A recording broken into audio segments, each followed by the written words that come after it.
Suburban Cablevision, TV3.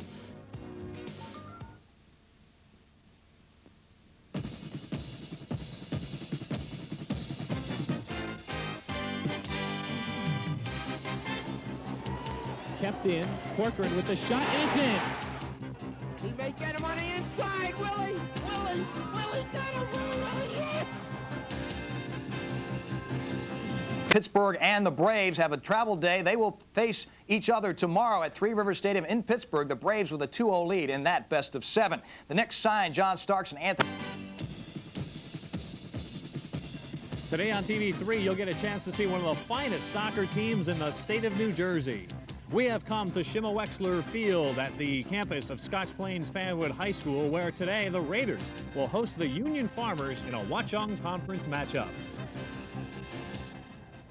Hello, everyone. I'm Paul Spahala. Working with me on the sidelines today, former coach from Livingston High, Mike Kersey. And Mike, we will get a chance to see today a team that a lot of people have been talking about, not only in New Jersey, but even nationally, the Raiders of Scotch Plains Fanwood. Scotch Plains, coached by Tom Brelinsky. He's done a wonderful job here over his career here. You can't really match it. There are just a few coaches, a handful, who can say that they've been at that level. He has got a great team out here. In fact, it could be one of the best teams in Scotch Plains history. We're going to get a chance to see him. They've got all the ingredients, according to Coach Brelinsky, the size, the speed, the experience. So they've got everything trying to put it together for this season. But today they go against the Union Farmers. Union suffering through a bit of a tough season. We'll talk more about that as the game goes on. But one player who certainly has been a shining star, not only this year, Mike, but for 4 years, Eric Shaw.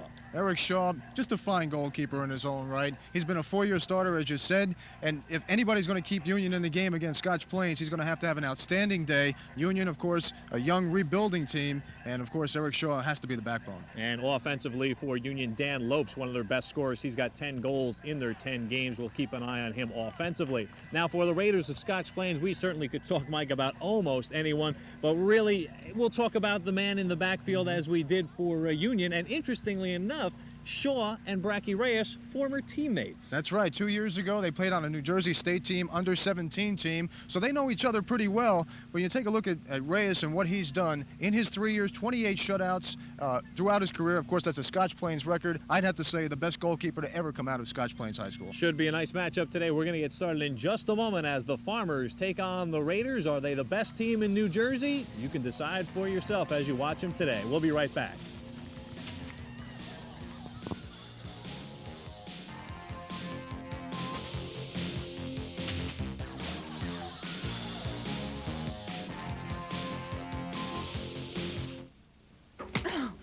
In one of my recent films, all kinds of unexpected things happened to me. Gerald Wilkins and Mark Jackson.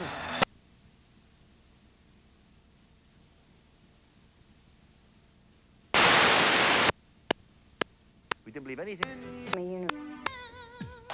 The wisest. It's his.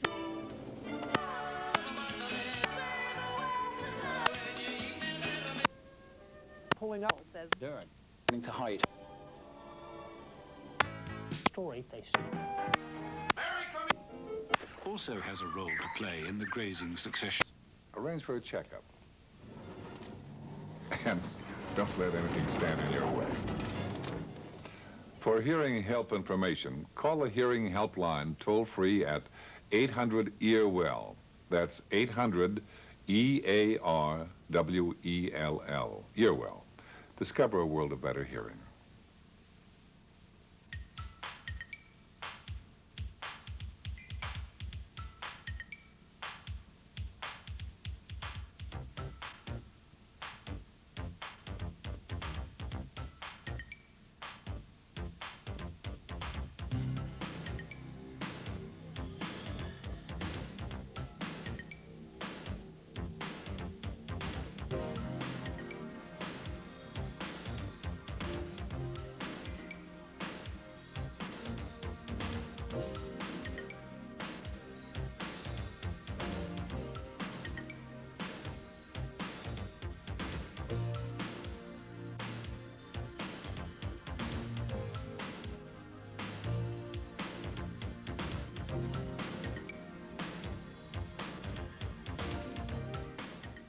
Serving your community. We are Suburban Cablevision's TV3.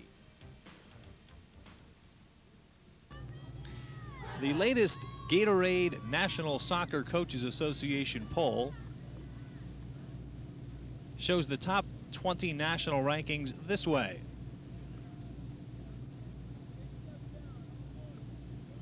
Wethersfield, Connecticut, #1 in the nation. Vianney of Kirkwood, Missouri is #2. Shenandoah of Clifton Park, New York, #3. #4 is Sanderson.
And that's what they're going to have to do in order to keep Scotch Plains from just peppering Shaw with shots.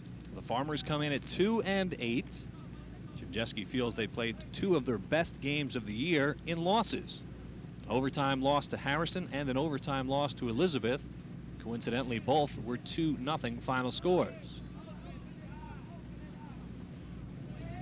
Union in the maroon, Scotch Plains in the home white. Foul called against Union on Michael DePino, the sophomore stopper. Quaraishi goes into the left corner.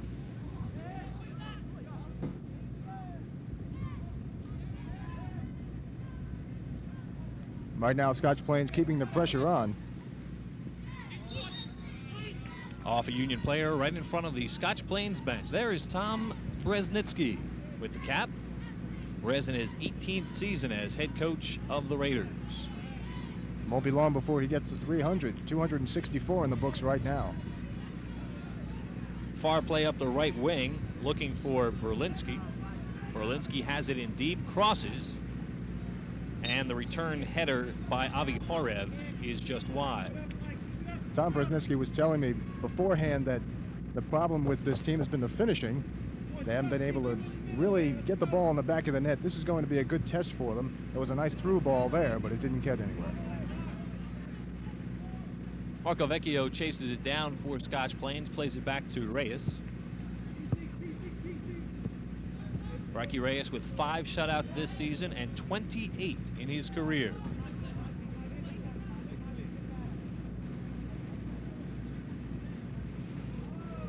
Up the left wing, a chance for Ruano. He's ahead of the field. Ruano, left foot, chips it, and Shaw is there. And Mike, that's the kind of play that's going to have to keep Union in this game. But I'm sure that Breznicki right now is saying, why didn't you take that shot sooner?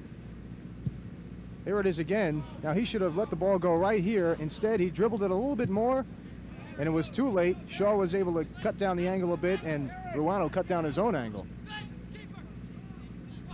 Back to live action, played back to Reyes by Joy. Marcovecchio on the far right side of the field, or the pitch as it's more correctly known. Played out.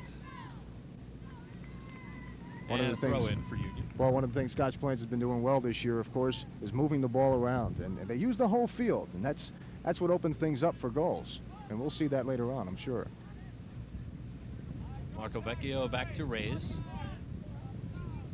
A very talented Scotch Plains team.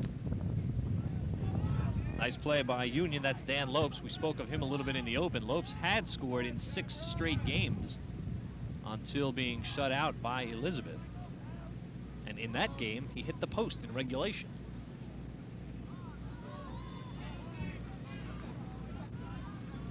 Horev chases it on the right wing, and yes, it went out. Carl Hess makes the call. Carl Hess, Charlie Lindner are the officials for today's game. 2 veterans and very good officials indeed. Interestingly enough, the Watch-On Conference has gone to an assigner of officials, and that happens to be Joe Cacaval. Both our officials happen to hail from Madison.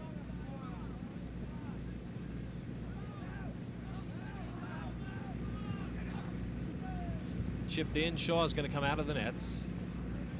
Union's been impressing me, though, on where they're staying in the back line. They're not letting Scotch Plains get too close. They're not going to give up any extra yards.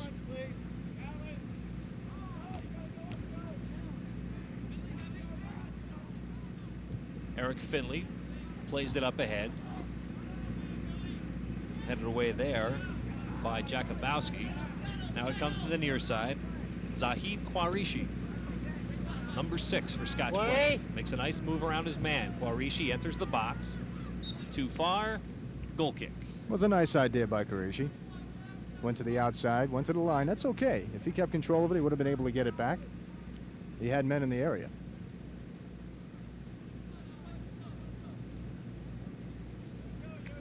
So Shaw will kick it away. As we mentioned in the open, Shaw and Reyes were teammates 2 years ago on a New Jersey traveling team. Not a bad combination to have as your 2 goalkeepers, 2 of the best in the county certainly, and certainly 2 of the best in the state. Shaw's numbers may not show it this year. He's got a very young team in front of him, but he is still one of the tops. Here comes Brelinsky. Brelinsky, quick burst of speed. He's in the box. He'll chip it in front. Horev couldn't get off a good shot, and it is finally cleared from the box by Union. But Mike, this is what makes Scotch Plains so dangerous. They are fast and they're coming right back at it. Here's his Winneker. He'll cross, and Shaw comes to make the save. 2 plays in a row. Scotch Plains showing us some speed. More than anything right now, the Raiders have seemed to be unlucky when getting the bounce inside the box. They haven't been able to set it up and really give it a shot home. But they're creating a lot of opportunities for themselves, and it looks like it's just a matter of time before they put one in here. Yeah, that's one thing Union cannot allow. They've got to try to maintain possession as best as they can. Tough to do against this Raider team. Very talented. The Raider midfield, certainly one of the best in the area, if not the state. 4 strong players, and 2 that come off the bench. Yeah, we'll be seeing Scotch Plains go to the bench quite a bit today. A deep team. Winneker takes it in. Nice play by Patrick Stanko. We'll keep you appraised of the fact that Stanko, number 11 for Union, is just a freshman, getting the start today at the sweeper position. Jim Jeske trying to build from the back. Played just wide. Hard shot taken by Eric Ruano, looking for his 8th goal. Of course, the Scotch Plains Raiders use 4 gentlemen up front. Ruano and Horev play together, and off the bench, Perfilio and Bowser will play together, so each will split the game, those pairs. And, of course, it keeps them fresh, and it's going to tire out the Union defense. Yeah, we'll probably see Perfilio and Bowser somewhere around the 20-minute mark. We have a clock here at Wexler Field. It is unofficial. Right now it reads about 32 minutes, 30 seconds left in the first half. There's the Scotch Plains bench. Very deep team. Lots of experience. They are the defending Group 3 state champions.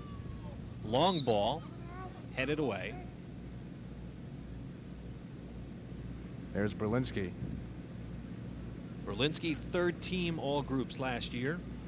The ball was for him, but just a bit far. Watch it in the net. That's an excellent ball there. That's a beautiful cross. Just couldn't get it. Brelinsky, 3 goals, 6 assists so far this season. Not a tall player. He only goes 5'6", 135, but he is a talented player. Finley's going to play it back to Reyes. Thought for a moment maybe too far and almost gave up the corner, but Reyes is so quick. That's part of what makes him so good. He's got the quickness off the line. He's more than just a ball stopper. Cuts down the angles well, and he's a leader out there. Always talking, always telling his defense where to be. A 3-year starter, but yet Shaw a 4-year starter. And when we mentioned a moment ago that Tom Brzezinski in his 18th season as head coach, you might think that's a long time. Well, Jim Jeske, 32 seasons. Quaraishi takes it in deep. Played beyond the end line. And we are going to get a corner kick. And that's what you need to do. Open up the field, use the wings. The Raiders do it perfectly. All right, the Raiders were practicing their corners before the game. We were watching, and we'll have to see what happens here.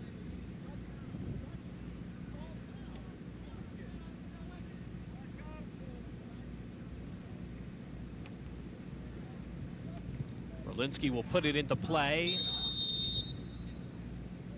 And a foul is called, I believe, against Ruano. Charlie Lindner with the call in the box. A little pushing off there, a little eager to get that first goal. As we said, Union comes in 2-8, victories over Plainfield and Linden.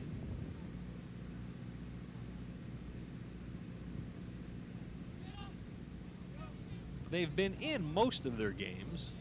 Really, the only one-sided games were an 8-3 loss to Elizabeth and 4-0 to Kearney. Other than that, they've been in many of the games. Union's always going to have a tough team on the field. You're not going to push them over. Big cross doesn't find the mark. We should mention that Union anticipated a very good year, but they were hurt by 2 transfers. Walter Nestorenko, near the end of last school year, transferred to St. Benedict's. Jim Jeske was aware of that. He said he had inklings of that since about January, that Nestorenko would make the move. But Todd Moore, a 12-goal scorer, a first-team All-County player from last year, during the summer made a transfer to Gill St. Bernard's. And Jim said that one, although he was aware of something, it was more of a surprise. And that was certainly hurting the team. Again, you lose a 12-goal scorer, that's going to take something away from your offense. Chance here for Union. Reyes has to come out of the box to get that. Hutra heads it out of play. Throw in for the Raiders. Up to D.G.Lewis.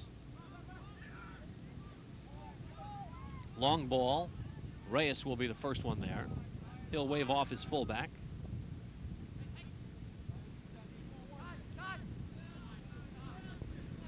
In a moment, we'll introduce you to our starting coaches. Let's look at the way they work the ball up the middle. Quaraishi, good slide tackle. Jakubowski. Fought off the ball by Alchus. Alchus coming off a knee injury suffered in the late preseason. Thanks to the marvels of modern medicine, was able to play in the season opener against Harrison. There is Jim Jeske, 32 years the head coach at Union, 324 victories. And Mike, this is his 598th game that he is coaching. I couldn't imagine coaching almost 600 games. When I mentioned it to him, I said, Jim, I don't want to make you feel bad, but I double-checked the numbers that he had supplied me with. And yes, 598. They've got a game next week. They don't play until next week against Irvington. Little header in the box. Shaw goes up and makes the stop. If that game is not rained out, then their preliminary round UCT game on the 17th of October will be Jim Jeske's 600th coaching game. That's just amazing. He's had an outstanding career as well. 324 victories in those games. Most recent championship back in 1990, they were the UCT champs. And that was one great team. That was a terrific team. 27-21 left in the first half.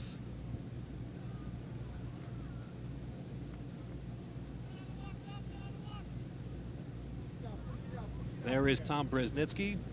Tom with 264 coaching victories, a winning percentage of .770.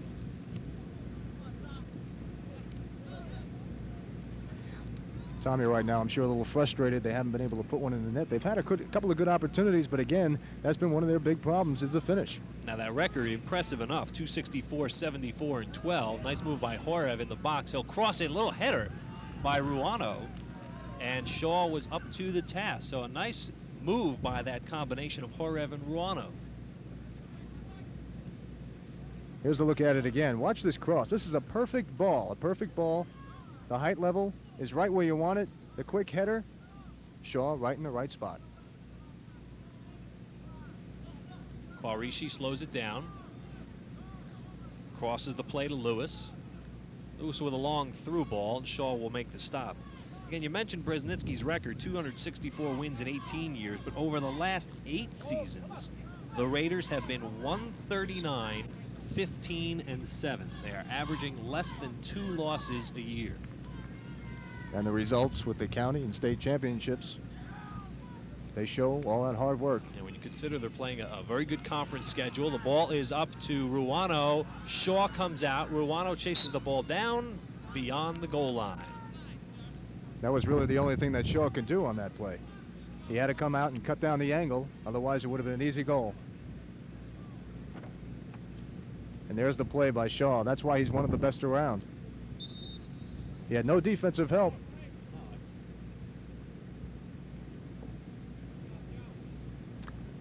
Four-year starter, keeping his team in the game at this point, Paul.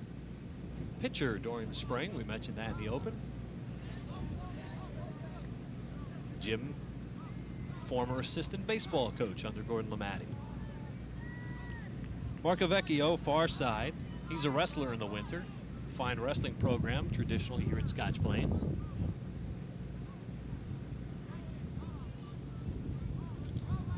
We're over 15 minutes into the first half of play, and we are scoreless at Shimma Wexler Field.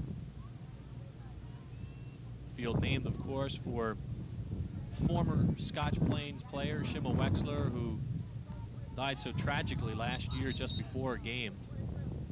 And what a shock that was to the entire community here in Scotch Plains, and certainly to anyone who follows high school soccer.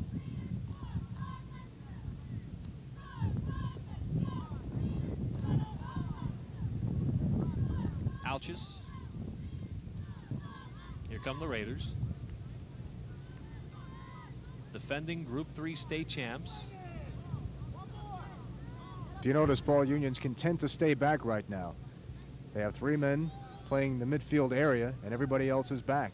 They are playing a defensive-oriented game, only sending their 2 strikers forward. Winneker, nice slide tackle. Ball taken away by Brian Ahern. And even when they get control, you still see the 4 guys in the back not really moving up. They're covering the 3 men in the middle up front.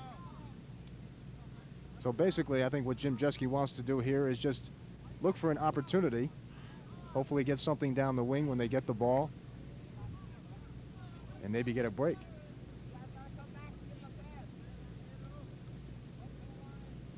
Still remembering Shimma Wexler.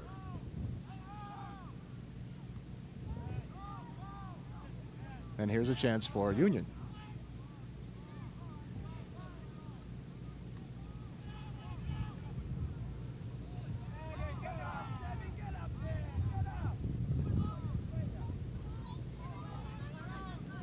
Stephen Hotra, a sophomore, very young Union team. We've mentioned that.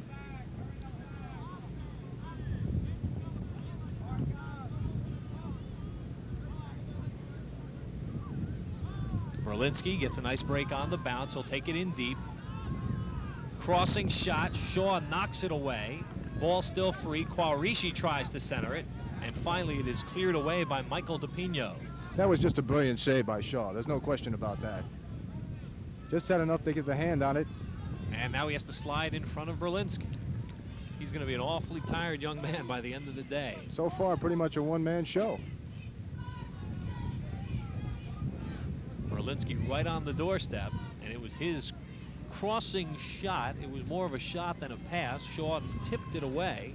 Here's another look at it. Now watch that. That was just a beautiful save. Defender will turn and manage to get it out. Quaraishi kept it alive, and then Michael DePino just stepped in front of it. That was a nice play by DePino as well. That would have been an easy goal if he didn't get there. Michael, just a sophomore. Very few starting seniors for Jim Jeski's Union Farmers. Michael Jakubowski in the center halfback position, and Brian Ahern, the right fullback, to go along with Shaw, are the 3 lone starting seniors. Could be a very bright future for the Farmers.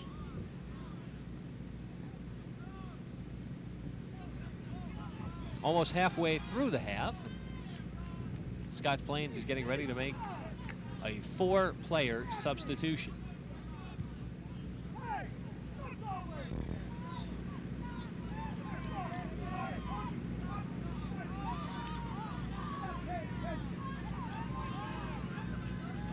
Finley back to Reyes, and he'll quickly get it to Keith Joy. That's a young man we haven't really touched on very much, but he is one of the best fullbacks in the history of Scotch Plains. There's no question there. He's a Division I prospect. Just a fine player, number 5. Joy first team Group 3 last year. Third team all groups. Quaraishi tries to cross, and I believe we had an offside. Yes, we did. Offsides. So again, Scotch Plains applying the pressure, but Union up to the task. There is Keith Joy, 5'7" junior. Should only get better. He weighs just 130 pounds, at least that's what we're told. But the great part about the game of soccer is you don't have to be big to be good. Oh, you know, in a little way, Mike, as a former coach, is that somewhat changing in that, as with many sports, weight training, bulking up is getting to be a little bit more of the sport? I mean, as we can see, there's a lot of pushing and shoving going on, and if you have the extra pounds, you can get away with that. I'm going to want an answer from you when we get a little break in the action here. Give you time to collect your thoughts. Well, but again, there's a lot of pushing. It's part of the game. There's no question you want your players to be on some sort of weight program if possible, but you don't want anything heavy. You're not going to spend a whole day of weight training or 3 days of weight training.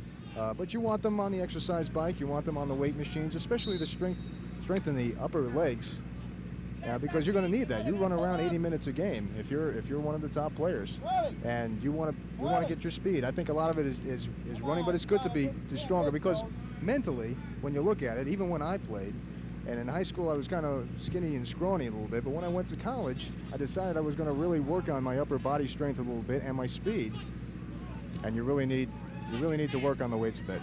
As opposed to now when you're scrawny and skinny. Played back to Reyes by Finley. He'll scoop it up and start the action on the far side of the pitch. There was a time in between my college days and now, though, Paul.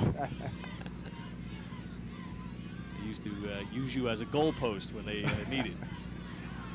Hatra chases the ball down in front of Winneker, clears it out of play. They're still calling me up for that chore, but I've turned it down.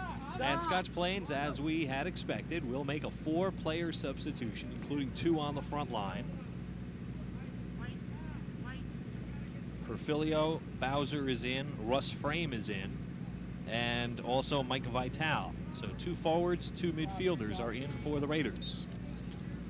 This is going to make it even tougher on the Union defense. Yeah, fresh legs in the game. This will be a very interesting 5 or 10 minutes here to see if the fresh legs take their toll on the Farmers. Although Union also looks like they're going to be making a couple of subs soon. Brelinsky's going to take the corner.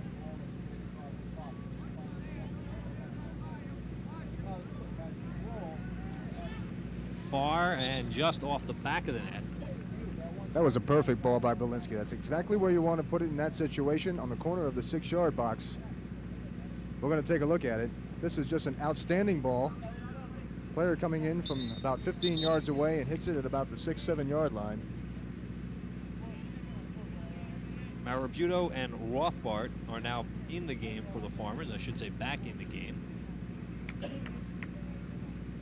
So Union also trying to keep the legs a little bit fresh. It's a beautiful day on this 8th of October. Not very warm at all, but much better than we had last week for our Columbia Seton Hall game. That was awfully cold that day, but really a very nice day to play soccer.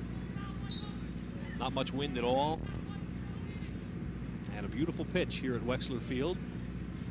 Just to let our fans know, Paul, that in substituting, you can substitute freely, but they have to be ready to go into the game. You can't just call them off the bench like you used to be able to do. A lot of coaches used to pull that, especially on throw-ins. Some still try that. And yeah, sometimes it works and sometimes it doesn't. There's a young man for Scotch Plains who I'm sure we'll see sometime during the day, Gar Stevenson.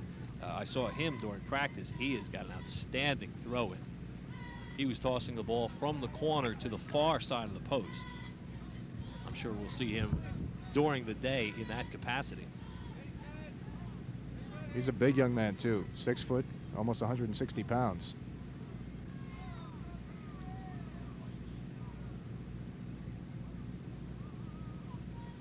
Perfilio, number 3, turns with the ball.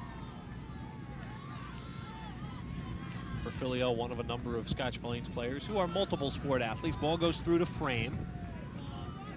Frame kept away from the ball. Ball cleared towards the corner. The high grass will keep it in play. And now out of play it will be. And it is going to be Scotch Plains throw-in. Perfilio lets it bounce once. Tried to set up his own left foot. It went a little far. He hustles, but he just did not keep it in. Good hustle by Perfilio. You also have to like the job that Michael DePino has been doing at stopper. Number 7. He's been doing a good job of marking, coming up and getting loose balls, calling opportunities. He's just done a fine job so far. The 2 DePino brothers, Michael and Sebastian. Sebastian hasn't seen much of the ball today. Well, he's up front, and as we've mentioned, Scotch Plains has kept the ball in their offensive end. 15 minutes to go in the first half. By the way, coming up at the half, we will have an interview that we pre-recorded earlier with John Turnbull, who is the girls soccer coach here at Scotch Plains. And the reason we had it recorded earlier is, as we are speaking, on the field, well, it's tough for us to see from here. It's across the football field down on the varsity baseball field. The girls soccer team is taking on Bayonne.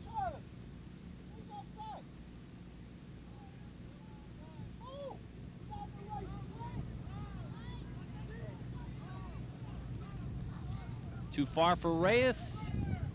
No, what a great save. He knocked the ball down and came back to save it. Maybe almost a little bit of a dangerous play had the offensive player been there in a hurry.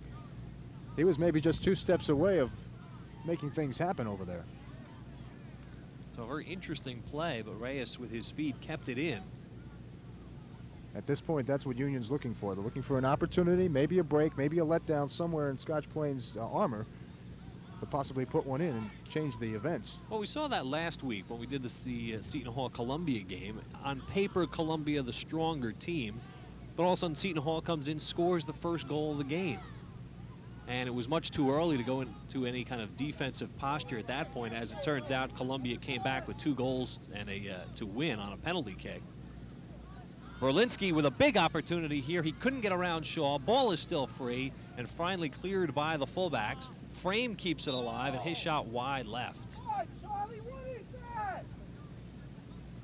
Actually, what happened is he hit that dirt spot out there, and the ball kind of bounced up on him, and he never really got the ball going right in. Now watch it here. He hit just before that. It hit the dirt spot, and it came up a little bit. Never had control, but still a nice play by Eric Shaw. He's cutting down the angles just the way he's supposed to. Scoreless game, 13:08 unofficially left in the first half. I'm Paul Spahala, with me Mike Kersey. You're watching Watchung Conference Soccer between Scotch Plains and Union. Union, interestingly enough, has won 2 of the last 3 meetings between these 2 teams. The teams split 1-1 last year, and then back in 1990, Union a winner in the Watchung Conference in the Union County tournament. Now, just to clear one quick thing up, Scotch Plains is unbeaten in 59 straight Watchung Conference games. Now, you might say, how could that be since they lost to Union last year? Well, last year, a couple of teams played twice during the season, but only one game was designated as a conference game. The other was a non-conference matchup. And as it turns out, Union won the non-conference game. Scotch Plains won the Watchung game, which is why they are unbeaten in 59 straight Watchung Conference games. That's the best explanation I've heard of it. And not an easy one at that. Jay's down in the corner. We're going to get a throw in for the Raiders. Just past the 12-minute mark.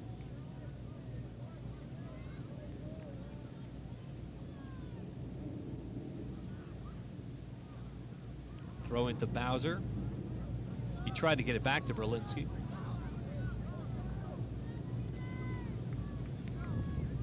Now, Union done a nice job today.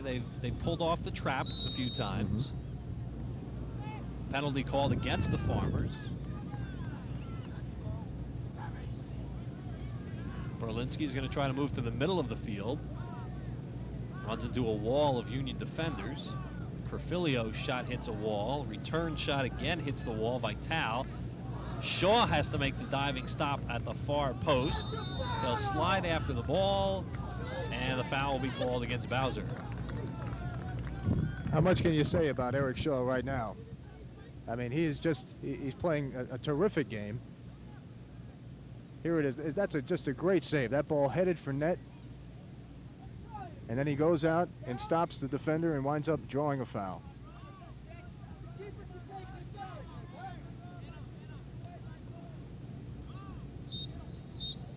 I believe he might have gotten Union for a handball there. Yes, he did. Vital quickly gets it started, looking for Bowser. 10:18 left in the half. Again, Scotch Plains has been applying the pressure all throughout the first half. Union defensively, I'm sure they're getting tired. I'm sure they're hoping these next 10 minutes and 2 seconds come very quickly. I think at this point they just want to get to halftime scoreless. Then they could sit down, relax, get a breather, know that they have some confidence in this game, and maybe come out in the second half with a little bit more offensive push. Finley heads it back to Reyes. Again at the half, we'll be speaking with John Turnbull, girls soccer coach here at Scotch Plains. We will be seeing the Scotch Plains girls team in action in a couple of weeks here on TV3 as they will take on Westfield right here at Wexler Field. In deep, here are the Raiders. Big opportunity. Bowser couldn't get off a shot, and the next shot just pops over the crossbar. Big opportunity, but it just goes by the boards for the Raiders. At this point, you have to say that the Raiders are unlucky more than anything else. That was certainly their best opportunity. It's going to be Perfilio, Mike, who has the best shot here after Bowser couldn't get off a great shot. Again, what helped right there is Bowser, who happened to slide in front of his own player, and his own player compensating just knocked it over the net. Brian Ahern was there. Corner kick coming up for the Raiders. Russell Frame is going to go to the far corner to take it. Stevenson, young man we spoke of earlier, is into the game. Tall player. Let's see what Frame tries to set up here. He's going to left foot it in. Good high cross. Shaw punches it up and over. It will be another corner. Frame put with that one right on the doorstep. He'll get another opportunity. Very little wind for him to deal with. You can just see the confidence in Shaw, though. I mean, unfortunately, we haven't been able to see much of Reyes because there really hasn't been any test. This time, Shaw comes out, makes the diving stop of the corner. But Shaw has certainly shown all of us he's keeping his team in the game, and the longer he does that, the more confidence the Farmers are going to get, and it's going to be tougher for Scotch Plains to score. Honorable mention All-State last year, and again, he just may not get the honors this year because some people will just look at his goals against numbers.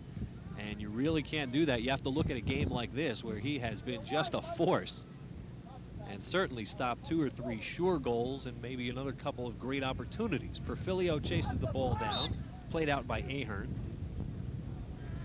And then they say it went off of Perfilio, so it's a throw in for the Farmers. 7.5 minutes left in the first half. Union will make a substitution. Rothbard is back in. Joe Rothbard, a junior. Striker has scored 3 times this year. Ahern chips it up, and it's going to go just behind us. Wasn't about to reach out for that one. Made our cameraman flinch a little bit. I saw that one, Dan.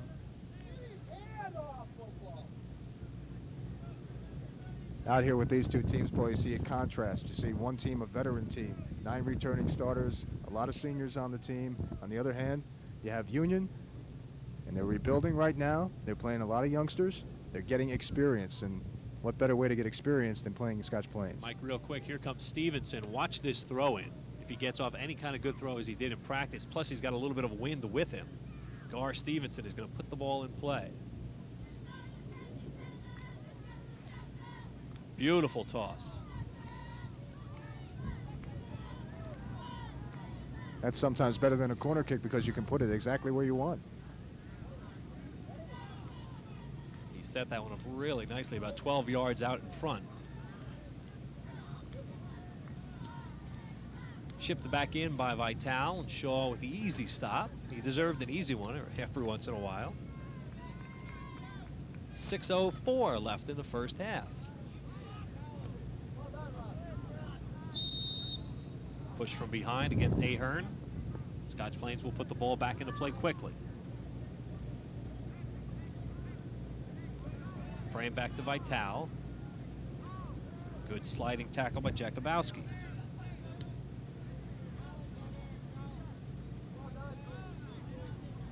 Kind of game, if you're Scotch Plains, that you get a little bit worried as the game goes on, because you're just saying to yourself, we're not getting that great finishing opportunity. And yes, we've got an outstanding keeper for ourselves, but you know, all of a sudden that one time down that's going to get that bad bounce or something, you just get a little bit cautious as the game goes on. Well, the chances have been there for Scotch Plains. They just haven't been able to capitalize. Some of it has been luck, some of it has been other players being in the right place at the right time, and a lot of it has been Shaw in goal. I believe we're going to get a throw-in, if I read the call correctly, or no, I think they're going to give him a corner kick. No, it is going to be a throw-in, I believe, because Stevenson is going to take it. Just like a corner kick in this spot. And that's what it was. The ball went right near the flag, but the call was throw-in, so Stevenson's going to take it. Very little room to throw here. He doesn't really have a lot to get 4 or 5 yards to throw it at the line. Plus, interesting enough, Union has put a man right on him, almost like a basketball inbounds. Stanko was the man who was standing right in front of him. So Stevenson's throw, a good one, it hit the side of the net. As any coach knows, you hate to waste any opportunity when you're down that close, especially on a corner or a throw-in. I think it just eats a coach up inside. And once you have those settled plays, many of the coaches, of course, practice those because you can control them. And with the action back and forth, you can't control bad hops and balls going here and players out of position. But on the settled plays, you can decide who should be where. Under 4 minutes now in the first half. Alchus brings it in deep. Looking for Bowser. Too far. Offsides. Scotch Plains trying to cheat a little bit, trying to get that extra step. The officials caught them. Union with good defense again on that back line. Offside trap is working. Played back to Shaw. 3:38 left in the first half. If you noticed, the back line of the Union defense is giving check. Chant corrected to Scottie Pippen. This out of the pages of Darryl.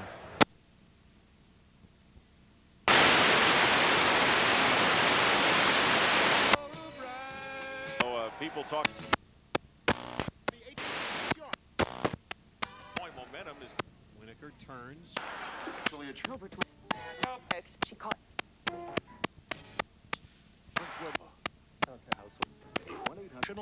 You need Blair for me.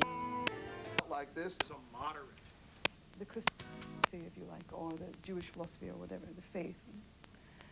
So he said it rather made him so confused because... Carefree son. Did you guys meet the bad guy, Bruce Payne? Otherwise...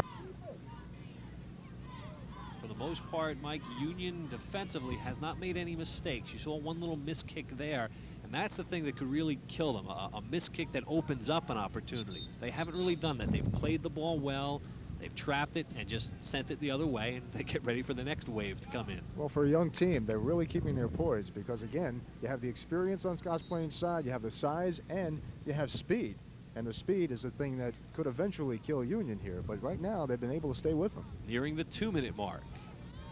Winneker in midfield wins the ball. Chips it up ahead, but Shaw is out. Shaw is doing a lot of road work back there. You're right, he is playing far out from the net at times.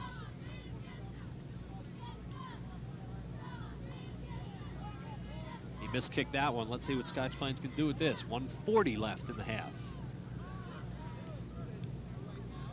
High ball. Shaw will make the grab.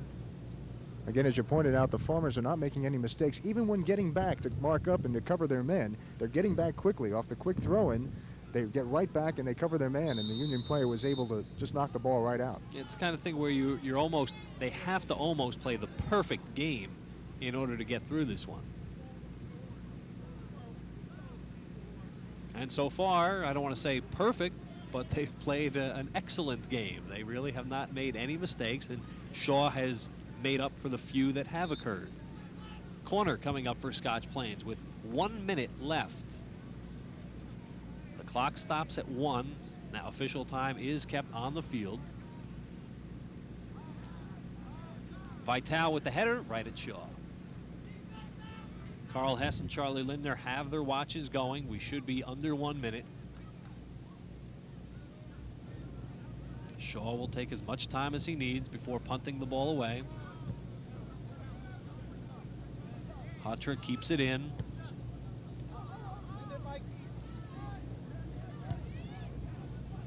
Vital wins the ball to Frame. Back to Vital. Nice give and go. Looking for Perfilio. And again, Shaw is out to make the sliding stop. Shaw comes off the line, one of the best I've seen in quite some time. He knows what to do, and it's timing, it really is. And it's something that you try to teach, but for a goalkeeper, there often has to be an extra sense. The good ones have it. Perfilio with a breakaway chance, no. Offside. Scotch Plains not happy with the call, but from our vantage point, looked like he was a step ahead.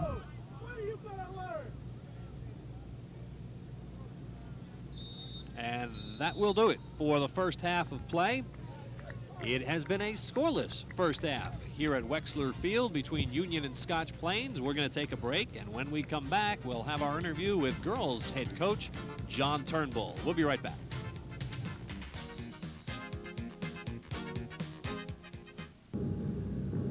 Is impossible. But seriously, have you ever considered using this as a garage? Well, a car has actually been in here for a couple of days during a hurricane, I think it was last. Well, cars aside, what you really want is more living space, right? Exactly. That's why we responded to the ad in the first place. Well, the next step for us is to bring Richard Trethewey, our plumbing and heating expert, Norm Abram, our master carpenter, and Tom Silver, our general contractor, over and give them a look around the place. And then why don't we have another meeting tomorrow afternoon? Sounds good, Steve. Sounds great. You promise you'll come back? I promise. Okay, see you then. Okay. Jan, look at this toboggan I didn't know we had. Very funny, Brian. It's been hidden all the time. Well, here we go again, guys. You up for it, Richard? I just sit by the phone waiting for you to call. Well, I think this is going to be an exciting one. The house sits on a lot that's a little less than a half an acre, and the back line is quite a distance back. It slopes gently to this point, but then it takes quite a dive down to the street. Yeah, it takes a real major dive here, Norm. I see a problem with bringing heavy equipment in here, like my lumber and stuff like that. How am I going to get it back in here? How friendly are we with the neighbors? Well, John Turnbull, who is the girls soccer coach here at Scotch Plains Fanwood High School. And John, first of all, thanks very much for coming by. How is the team doing so far this season? Well, we haven't done too bad so far. We've lost 2 games, won 4 and tied 1. We went down to Philadelphia and played 2 games over a weekend, which is a great experience for the girls. And we happened to run into one of the best team in Philadelphia, who's 12-0 right now. And if it hadn't been for Jen Costa, that game would have been around 8-0.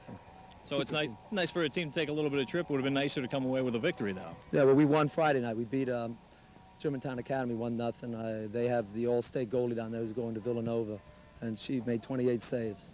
So she was an outstanding player, and we were lucky to score 1. Who are some of the players who so far are doing a good job for you this season? Well, the goalie is a junior. Jen Costa's doing a great job. She already has 5 shutouts in 7 games. We played Summit the other day, and it was 0-0 in the first half. And someone has a great player named Lindsey Burns, and she broke in one-on-one with Jen and hit a great shot, and Jen tipped it over the crossbar. So, and she's been doing an excellent job so far. Also, Kelly McLaughlin, who couldn't play against Summit, she has a really bad knee and wears a brace, and she hurt it against Union Catholic. but she's an all-state player, probably the best sweeper in the state, but I've been using her at midfield and striker. So she's outstanding. We have an excellent freshman named Ann Keegan, who's unbelievable skills, hustle. She can shoot with either foot. She scored our first, I think, 7 goals of the season just about in our scrimmages and everything. She's really been doing an excellent job at center midfield. Got an interesting situation here in that at Scotch Plains, the boys' team is always good. The girls' team is generally always good also. Do you get a chance to watch each other play and support each other? I doubt, because I would guess on most days you have corresponding games. Well, I was the assistant coach to Coach Brez for many years, so I try to go to as many games as they can, and he lets me help them coach the defense, and the kids listen to me, and they have a great program. I would love one day to have a girls program like theirs, but it's tough. You know, Scotch Plains and Union County, Westfield girls are just tremendous every year. They have more talent, and I go watch them play, and I see juniors and sophomores and freshmen. I said to the coach last year, I'm going back to coaching the boys. This is ridiculous. Well, I was going to mention that, of course, in just a couple of weeks, we will have your club on TV3 against Westfield. And then, of course, the Union County tournament coming up. And as everyone knows, in Union County, the road to the girls' UCT championship goes straight through Westfield. Yeah, at our meeting last year, we had a little controversy, and I told the other members of the coaching committee that they should just give Westfield the trophy every year and not even bother playing. They're just an outstanding team, and everybody tries to knock them off. It's going to be interesting. Next Tuesday night, we have our seeding meeting. Who's going to get stuck with the number 4 seed? So we have a game in around 20 minutes with Bayonne, so we really need to win that. All right. Well, John, thank you very much for coming by today. Congratulations, and we will see you in a couple of weeks against Westfield. We're going to take a short break right now. We'll be back with second-half soccer action from Wexler Field as Union takes on Scotch Plains. But if I'm to represent you, I have to... Means that they must have a good perimeter drain system to remove any surface water. And what I've noticed is that we're so small that you don't need any carrying petitions in here. I mean, there's no lally columns, there's no main beam to contend with. So, I mean, what do we got? 16, 18 feet here? That's all we got for width. Now, what do we have here? Well, this must be the garage? Yeah, you want to take a look? Yeah. Oh, boy, you're never going to get a car in here. This looks like my garage. We've got a carrying beam and a lally column. We've got to carry the floor above on this one. Well, you know, my take of this house is that because it was originally constructed pretty well and it's been maintained, that we're not going to have to repair it before we expand it somehow. Yeah, that'd be nice. What is the program here? What are we going to do? Well, the homeowners are still trying to clarify their wish list, and of course they got to deal with a budget, so that's going to take a couple more weeks. All right, well, give us a call. Yeah, you know how to reach me. All right. Well, Brian and Jan, the experts agree. It can be done. You got a good, solid base to expand on, so it can work. So if you're determined to stay here, we'll help you out. Great. Good. I think we're determined to stay here. We've looked around at the possibility of moving to maybe a bigger house elsewhere, but we've invested so much here and we love the neighborhood. I think we'd really like to stay. Well, what specifically do you want to see in the renovated house? I'd settle for a few extra square feet and tons more storage. It's very crowded. Well, but really, Steve, if we're going to be here for 15 or 20 years, we need a lot more space, both on the first floor and then an upstairs master bedroom. And importantly, we need it to feel like a much bigger house, that we're not stuck in a narrow ranch any longer. Well, that could take a substantial investment. Will the neighborhood tolerate such an investment? Well, we've priced out the house with realtors at the moment, and as is, it's probably in the range of $250,000 or so. Wow. But there are much bigger homes nearby that range from $400,000 to $450,000. So I'm confident that if we put about $150,000 into the budget, we'd still have good value here. Now, it could be complicated. Could they stay here? Well, that was one of the big questions I've seen more than enough projects like this where people have tried to live through it. And, you know, your mechanical systems are going to get disrupted. You're going to be living with all that dirt and dust. The roof is going to be off if you go up. I recommend that you move out. Really? Yeah. So factor that into your cost, too. Okay. Now, are you... Outstanding player here at Scotch Plains, who then took his talents to Rutgers University. Lino's still doing a little bit of playing this past summer and spring. He is within the Bundesliga. How's my German? That's beautiful. The Bundesliga in Germany, and then he played in the APSL for the Tampa Bay Rowdies. Lino hopes to attend law school very soon, possibly somewhere in New Jersey. What a great outstanding player and a great personality. Lino really was one of the great ones to come out of this area. And what an asset for the Raiders. I mean, to have this young man around to teach them and help teach them soccer, and show them the little nuances out on the field. You can't ask for anything better than that, really. could put it in the net with the best of them. Coming up next week on TV3, we'll be back in the Watch On Conference. You will see one of the other best teams in the state of New Jersey, the Westfield Blue Devils, and they will be taking on the Cranford Cougars. You'll be able to see that one Thursday evening, the 15th at 9 p.m., and then again Friday afternoon at 3.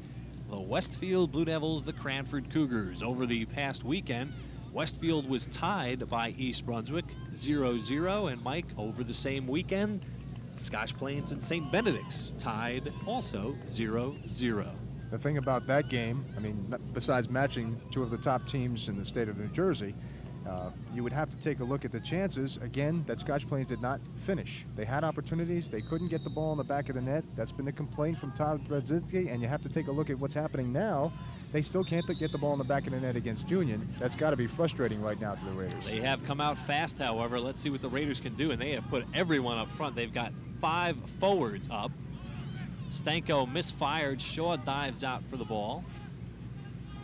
Almost a costly misfire there. That's the mistake that Union has to stay away from. Exactly. That's the one we mentioned in the first half they didn't really have. But if you get that missed kick, all of a sudden the ball is on the doorstep.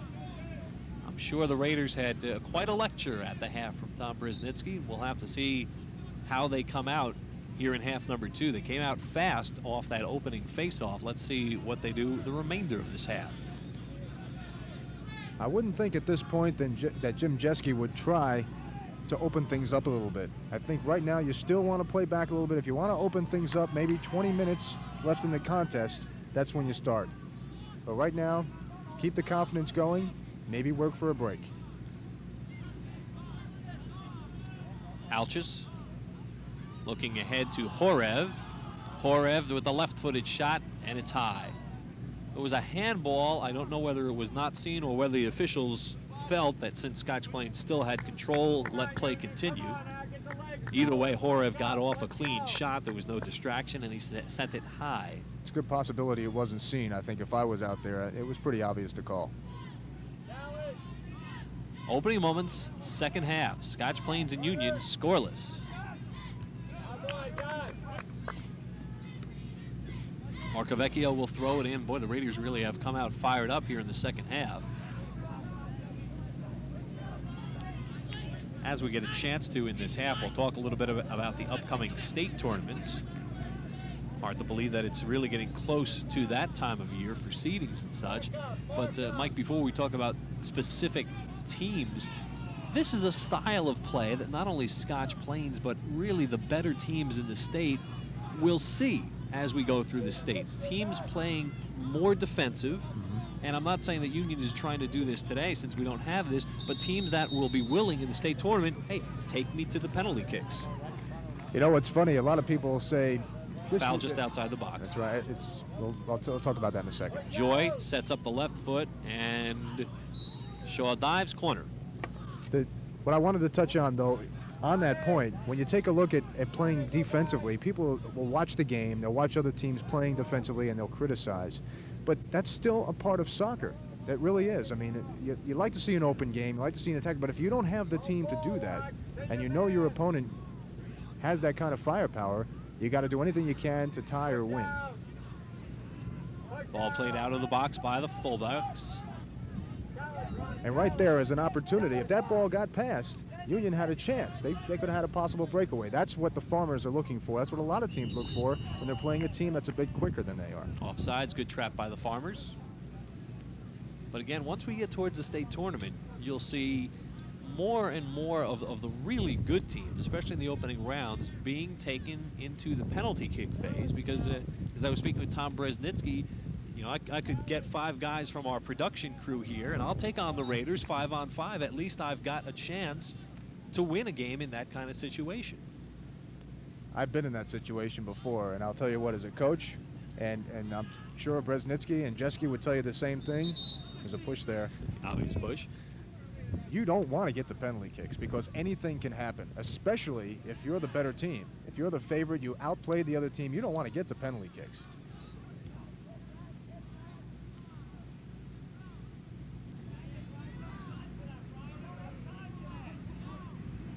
Brelinsky. Good tackle by Jakubowski.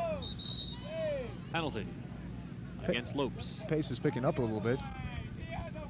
Guys are going at each other a little bit more. It's getting a little bit more aggressive, but now you're talking about 35 minutes to go. The game's on the line.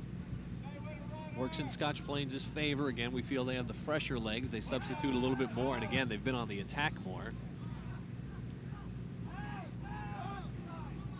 But also to counter that, Union really hasn't been running around all that much because they've been playing in the defensive end. Big break here for Ruano. Ruano inside the box, makes the move to the side, and then he is taken down by Shaw, and we are going to have a penalty kick.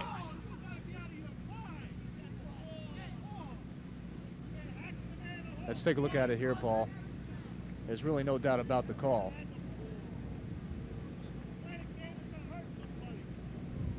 That's an obvious call. But Shaw really didn't have much to do. You don't like to see that kind of thing happen because someone could get hurt.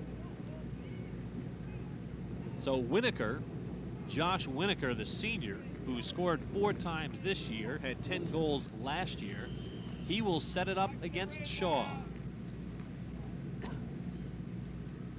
Shaw wants to measure exactly off 12 yards.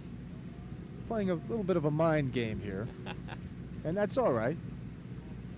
You want the kicker? 1-on-1. You want the kicker to think about it as much as possible. Anything to throw him off. Remember, if there's a save, the ball is then free. There's the shot goal. Winneker went to the low left side, and at the 35-14 mark of the second half, Winneker on the penalty kick puts Scotch Plains in front. Couldn't get it much better than that. That was just an absolutely perfect penalty kick. Watch this ball right into the corner. And Eric guessed right, too. He went to his right side, and still, he couldn't even get a finger on it. So we were talking about penalty kicks just a moment ago with respect to the state tournament.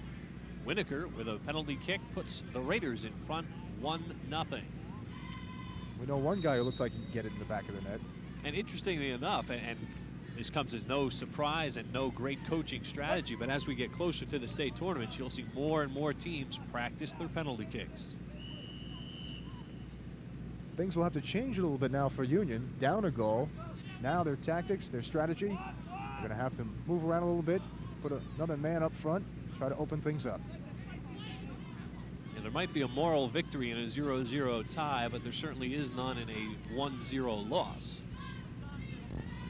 At that point, if you lose 1-0 or 10-0, a loss is a loss is a loss.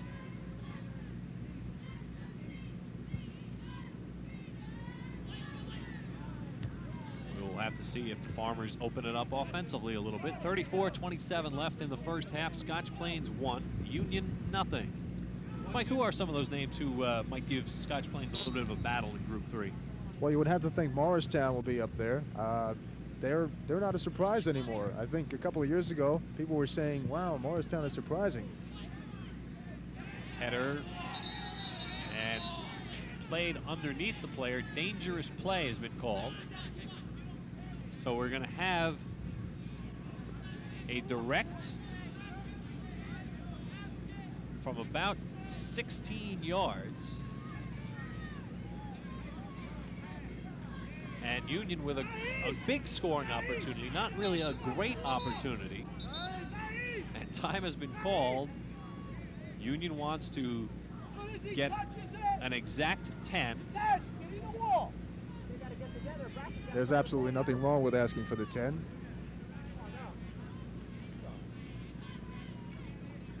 My mistake, it's an indirect. It's an indirect kick. So it has to be touched twice. They're going to try and set up Dan Lopes. Lopes with 10 goals this year, just a junior. Lopes drills it. Nice slide by Winneker. He's the man who actually broke it up even before the shot had a chance to get off the foot. So Winneker with 2 big plays today. The penalty kick for the goal, and then offsides called against Winneker. Then the big play defensively. Now going back to that wall, because it was an indirect kick, it had to be touched by the other player. Winneker is so quick that he was able to get to that ball off of that first touch. So that extra second gave Winneker the chance to get right in there.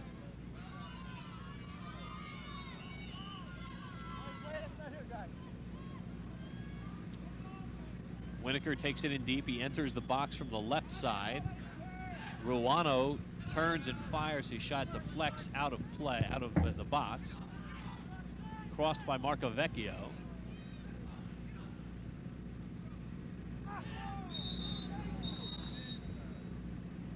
Penalty against Union.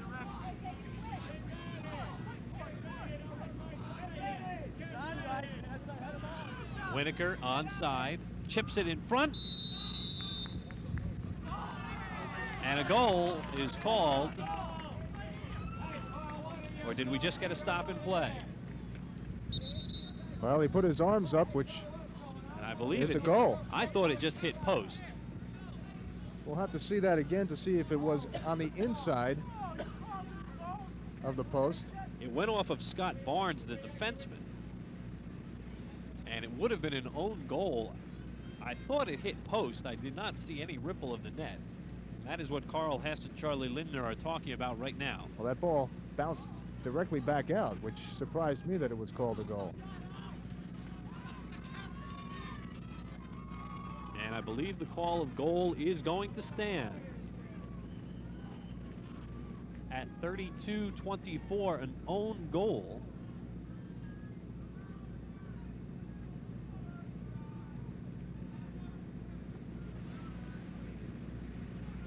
Let's take another look at it from our replay.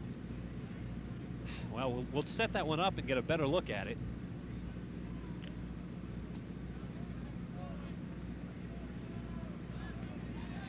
The argument is still there, and it happened so quickly, but the ball came right back out, so it would be, unless that ball was completely over the line, which means the ball had to be completely inside that post, then it's not a goal. And again, the discussion continues.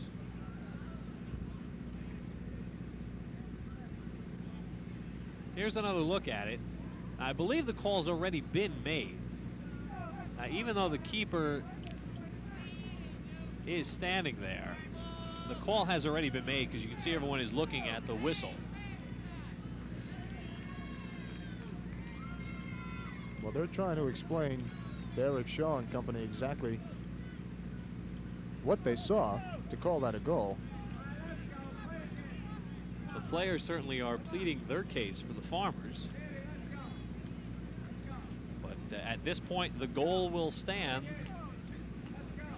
Again, when it happens, bang, bang, from our angle, it's tough to say. All we can tell is that the ball bounced back out. Hold on, Mike. Eric Shaw's not giving up the ball. Eric Shaw is setting it up as if it would be a goal kick. And now we're going to have the discussion from the other end as Tom Brezhnitsky is going to get involved in this one.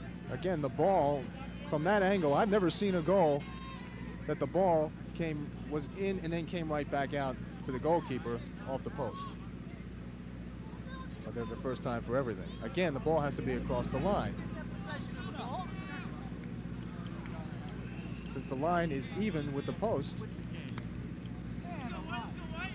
I have to get some sort of explanation. I believe what they're trying to say is that the keeper had it and then he crossed the line or was bumped across the line. All right. But apparently the goal has been disallowed. And looks like we're going to start from a face-off just outside the penalty area. Well, that explains it then. If he was bumped in and he went over the line, then that's a goal. With 33-20 left in the game, the score is still Scotch Plains 1, Union nothing.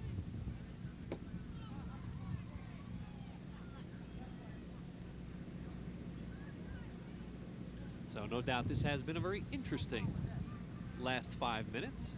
And both teams are getting a very long rest at this point.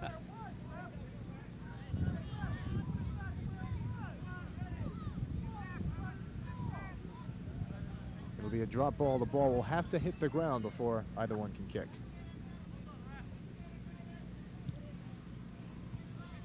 So we are back to action with Scotch Plains leading 1-0. Horev pops it up in the air. Brelinsky going after it.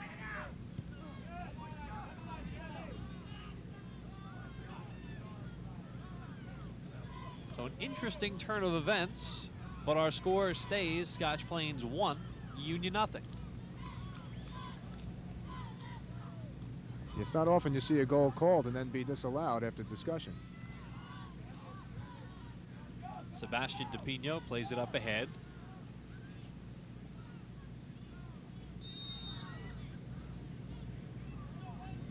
But with the score still 1-0, it makes for a very interesting final 31 minutes of play. That's true. That second goal, the way the first half has gone, you would almost have to say would have ended the game. Winneker steps around Shaw, keeps possession, drops it back for Quaraishi. Header by Ruano, headed away by the defense, Barnes.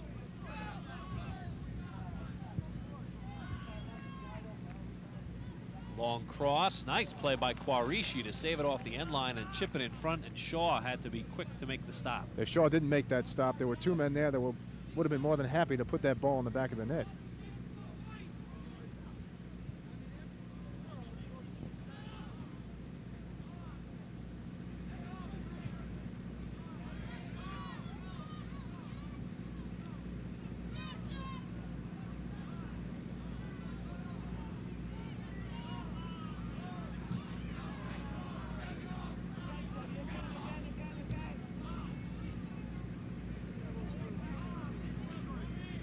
Brelinsky just couldn't get to it.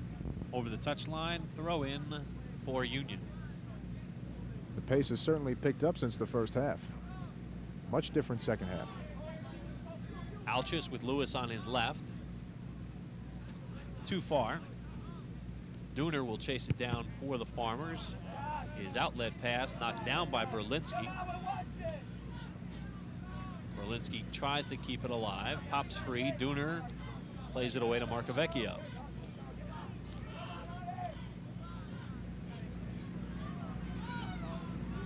Big chance for Ruano. He'll go to the far side of the post, and Eric Ruano with his 8th goal of the season. The all-county performer from last year makes it Scotch Plains 2-0 again. Well, you had to feel eventually that they were going to break this drought, so to speak. That's their first goal from the field. And here it is again. Brelinsky with the good trap. Just touched the ball over to Ruano. And he just beats Shaw. That's just a perfect play. Same corner, by the way. So again, for Ruano, his 8th goal. For Brelinsky, his 7th assist.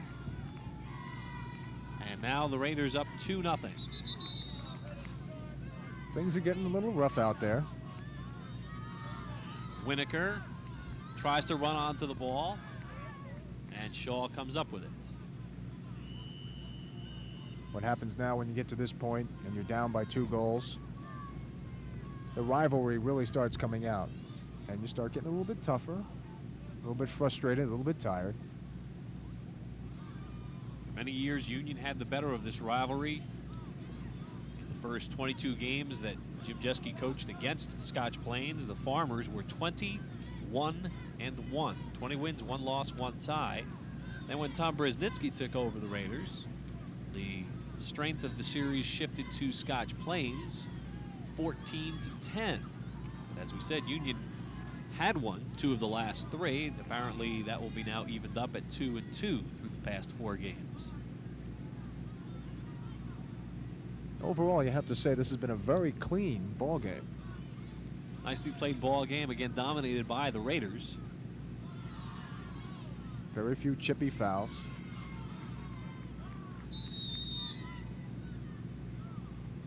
Again, upcoming next week for Union, they've got Irvington on Thursday. They will take a very strange 1 full week off before they host the Blue Knights. Then their next regularly scheduled game will be on Tuesday, the 20th of October, when they travel to Tamaqua School to take on the Westfield Blue Devils. But in between that, they should have an opening round UCT game. UCT will seed next Tuesday, the 13th.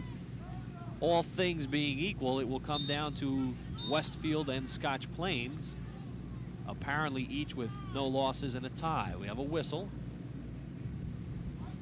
and I believe we're going to get a restart. May not have been 10 yards. So the decision makers will have to figure that one out on the 13th if both Westfield and Scotch Plains come in with no losses and 1 tie. Again, Westfield tied East Brunswick. Scotch Plains, a scoreless tie with St. Benedict's. And Charlie Linder instructing the Union Wall to stay back 10 yards. After that, probably Cranford gets the number 3 nod. Chipped up, Ruano heads it, Shaw with the stop. And then it's anybody's guess after that. Elizabeth, a good team.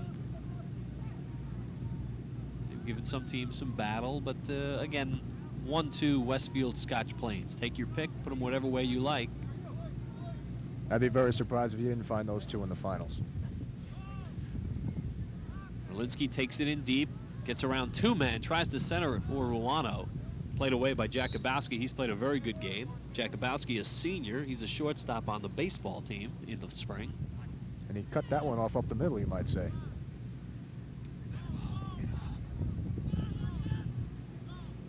As you're watching this game on Thursday night, we thank you for not watching the A's and the Jays in Game 2 of the ALCS. You can watch that one as it continues.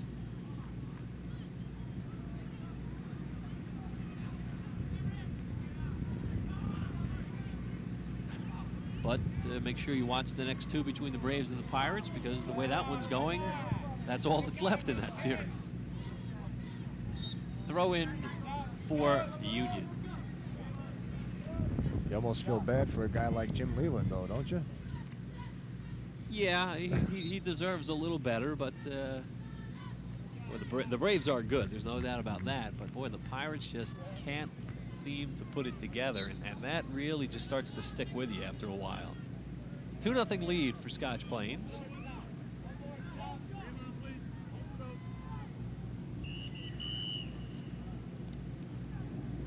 Substitution for Union as Carl Marabuto, another sophomore, back into the action.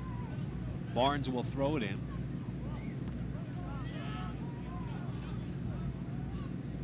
This will be an uncharacteristic losing season for Jim Jeske. Last year, the Farmers finished 9-10-1, that 1 game below 500. And again, struggling this year at 2-8 at this point. Losing this game, should the score stand, they would be 2-9. As most coaches know, it's tough to stay on top every year. And there will be rebuilding years and reloading years has been the word of the past few years. We don't rebuild, we reload. Well, whatever you call it, there are times when you're going to have to do that to get back to playing top soccer again. Well, it is a rebuilding situation for Union, certainly. A lot of young players, as we mentioned, only 3 starting seniors. For Scotch Plains, it's reloading. They seem to have enough people coming back year after year. They've developed into one of the strong programs in New Jersey. Now, granted, they're going to have an interesting situation next year. Looking ahead, they will graduate a hefty portion of this team. But knowing the Raiders program, they have plenty of players who should pick up the slack. They never managed to miss a beat.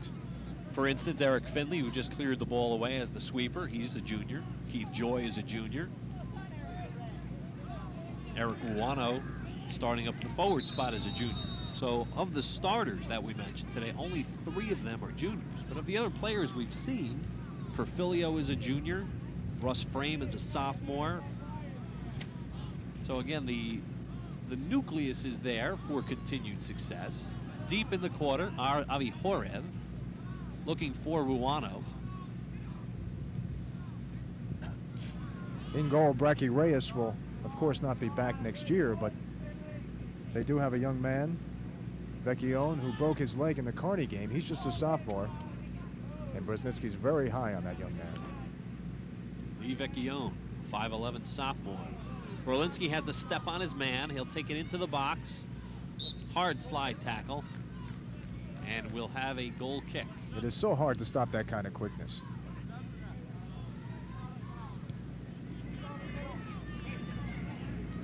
Here it is on the replay. Watch the speed here. Out of nowhere, out of the picture, and into the picture comes Brelinsky. It was a nice close down by the Union defense. 6 of the players on this Scotch Plains team with 3 years varsity experience. That's going to be tough to replace.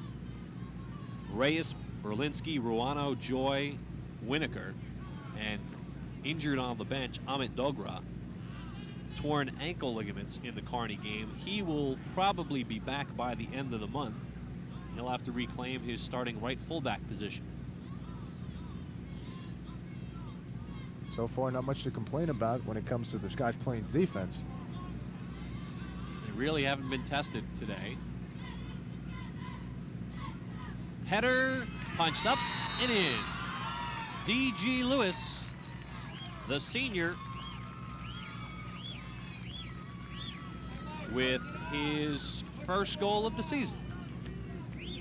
He scored 8 last year, and he tallies on the header at 22-31. That's a perfect ball and a perfect header, just the way you teach it. Away from the keeper, right towards the post.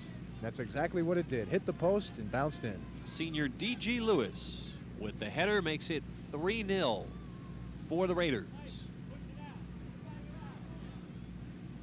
Often you find on those balls that come across, they'll head it straight on right into the keeper instead of turning their head a little bit more on an angle. Scotch Plains certainly has practiced that play. So now a more comfortable margin for the Raiders as they have a 3-0 lead. And now the only suspense at this point becomes whether this will be shutout number 29 for Brackie Reyes. He's got to go another 22:08. So far, really, the Farmers have had one golden opportunity on that indirect kick. Other than that, it's been very quiet. You were talking about Westfield before and how tough they are. Well, of course, they're a Group 4 team. They'll be in there with Ridgewood and Columbia again with another outstanding team. Morris Knowles. In Group 3, of course, you have Scotch Plains. Morristown will give them a run. And watch out for Chatham in Group 2. As always. As always. They're a fine club.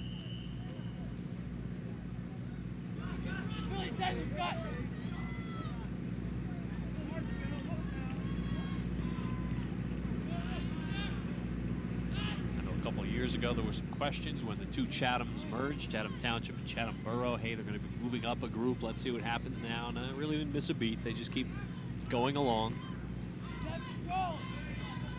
21:05 left in the game.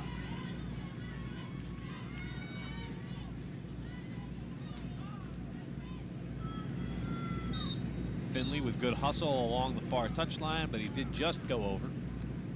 One of the few times offensively they've even been inside the 18-yard box. Union has turned it up a notch offensively, but it's tough to penetrate that Scotch Plains defense. And again, for the most part, they have been very fresh. They've been not tested all day, so they are going to be ready for any challenge here in the final 20 minutes. But you really can't question Jim Jeski's strategy when it comes to playing back. Again, a much quicker team, more experienced team. If he started to play like this from the beginning of the game, it could be maybe 6-0 at this point. You do what you have to do to keep your team in the game, and I think what, you know, until of course they score the first goal, then it changes everything entirely. The strategy was good and it worked well until the penalty kick. Winneker put that one home, and then that opened up things both ways. And now Scotch Plains with a more open field, really starting to show off their skills. Ruano gets a break here. He'll march in, just misfired a little bit. I'm sure he would like that one back. He was aiming again for the low post. Here's a look at it on the replay. But still, that was a fine save. He still had to make that move, and the fingertip knocked it down with the hand. Shaw's played a heck of a game. Our hats off to him for sure. I think Ruano just jammed himself a little bit. He didn't get the ball out far enough for a nice free leg extended kick. He jammed himself, mishit it. And although, as you said, Shaw had to come up with the save, it was not the blasting shot that he was anticipating. Under 20 minutes now, 3-0 our score. Scotch Plains in front. I'm Paul Spahala, with me, Mike Kersey. You're watching the Union Farmers and the Raiders of Scotch Plains, who many consider to be the finest team in New Jersey and possibly one of the top 5 in the nation. Scotch Plains, UCT champions in '86 and '87 and in 1989. As we mentioned, they are certainly one of the co-favorites for not only the title, but also for the #1 seed. Group 3 champions in the odd years, 87, 89, and 91. Brelinsky comes in, shoots, Shaw knocks it down, point-blank shot. That was just a great through ball, a beautiful through ball. I don't think Scotch Plains will be happy to stay on the odd year pattern. I think they want a title in 92. The way they're playing now, I don't see any reason why they can't pick one up. And even Tom Brezhnitsky sort of confided in me. I'll let his confidence slip a little. He said this group doesn't want a co-championship. They think they've got the talent to go all the way. And again, it's a tough road when you go into the state tournament. As we spoke earlier, teams will do anything to win. The bad breaks sometimes, whoa, there we'll get a little hold. Ruano comes in. I'd be surprised if they don't pull out a red card for that one. And matter of fact, we are going to get a stop and play. Ruano's large jersey just became an extra large. And apparently it was in the box, so we are going to get another penalty kick. The question is, will they just pull out a yellow for a warning? Or will they be a bit tougher? Right now, I haven't seen anything, so maybe they're just going to give him the penalty kick and forget the card. I think that's what they might do at this point. Ruano was held in the box. He's going to set himself up. He's already scored once today.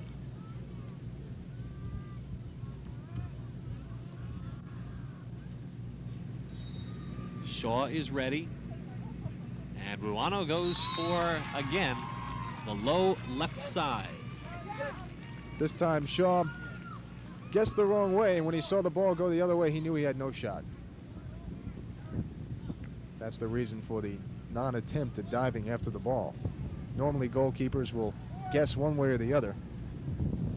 And he knew right away. He was leaning towards his left. The ball went towards his right. No chance. 4-0 lead for the Raiders. Coming up on the schedule for Scotch Plains.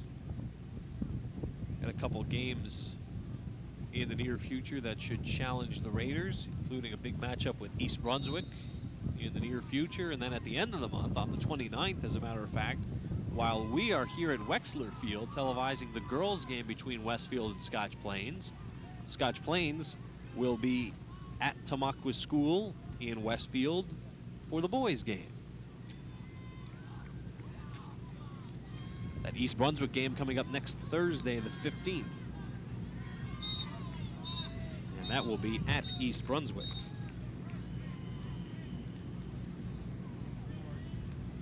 Well, now we're going to see a card. I think there should have been one before, but then again, I'm not officiating the game. There's a yellow card.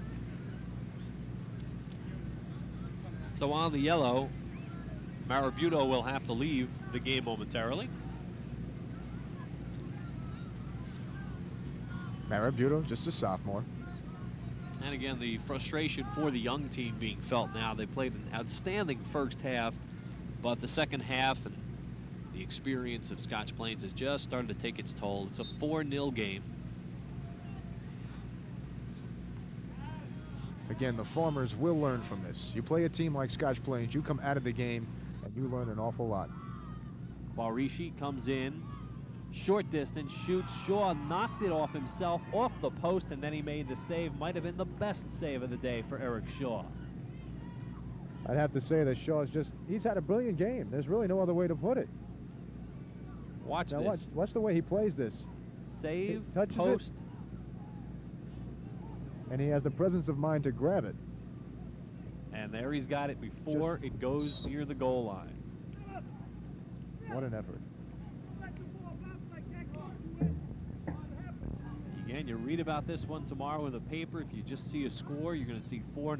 You're going to say, oh, well, maybe the keeper for Union's not that good. If you were here at Wexler Field today, you know differently. Eric Shaw deserves all the postseason honors he may get.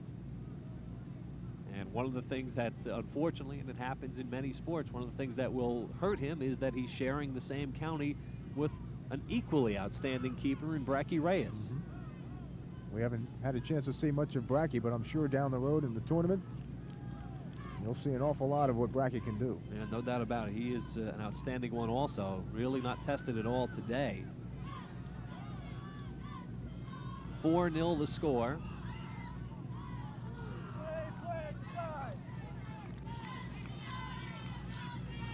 Bowser keeps the play going. By the way, Eric Bowser, if needed, or you did mention the injury to Vecchione, if needed, Eric Bowser would go into the nets for Scotch Plains. He is the designated backup goalie. At one time, he was a goalkeeper. Tom Brzezinski converted him into a forward. He's done a nice job. He scored 5 goals this season. So again, if situation called for it, Bowser would be the man to go between the posts. There are several things that really have impressed me so far about this Scotch Plains team. When it was 0-0, they came to the half. They did what they had to do. They made their adjustments. And you had to know that they were feeling a bit frustrated coming out. But still, they kept their cool, and it worked out for them. And 4 second-half goals tells the tale. Corner kick. Lewis returns it, headed away, and we'll have another corner. Lewis is going to set it up for the Raiders. 14:30 left in the game. 4-0 lead for Scotch Plains.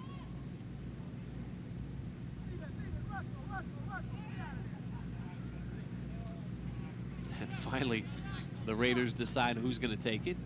Russ Frame is going to do the honors. Russ Frame, a sophomore, has 2 assists this season. Punched away. Frame is going to chase it down. Got an interesting story about Russ Frame when we get a second. Crossed in front. Perfilio just couldn't get a strong foot on it, and it's cleared away by the defense. Joy tries to keep it alive. Back to Lewis. And finally out of play. Throw in again for the Raiders. They just keep applying the pressure with the 4-0 lead. You know, with the Raiders, there really isn't one name that we've been saying so much. It's such a balanced team. They have 16 players who can play. They have those 4 guys that split the time up front. And that's what makes this team so strong. Substitution for the Raiders as Jason Mahansky, a senior, is into the game, number 25.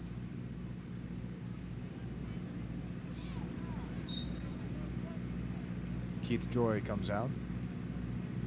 Had a solid game.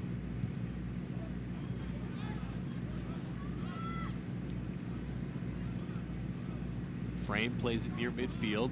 Back to Finley. Finley chipping it up ahead for Gar Stevenson. Too far for him. For years, we've been televising the Meet of Champions track and field meet.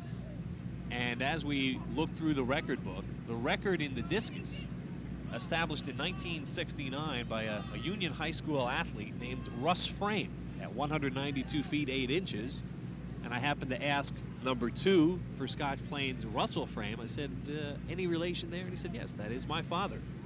Established the 4th best discus throw in New Jersey State history. Back at the Meet of Champions, it is the Meet of Champions record, 192.8. Russell Frame of Union High School. And from what I understand from Coach Brzezinski, Russ Frame of Scotch Plains also tosses the discus around.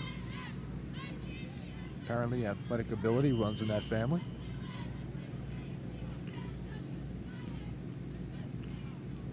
Under the 12-minute mark.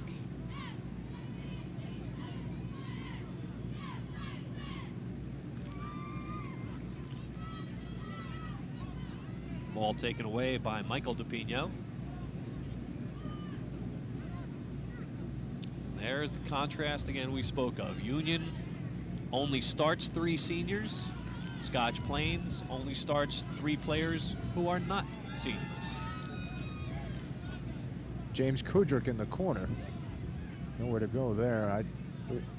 I don't think we mentioned much of him. Again, the offense didn't see the ball too much. Lewis into the box, shoots. Shaw with the save. Bowser gets it back in front, and an offside's called.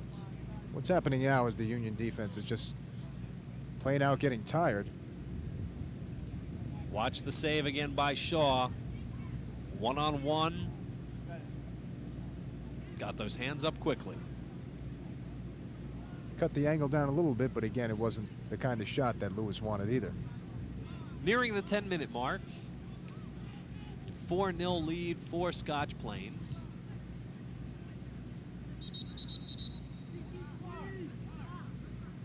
Winneker, Murphy,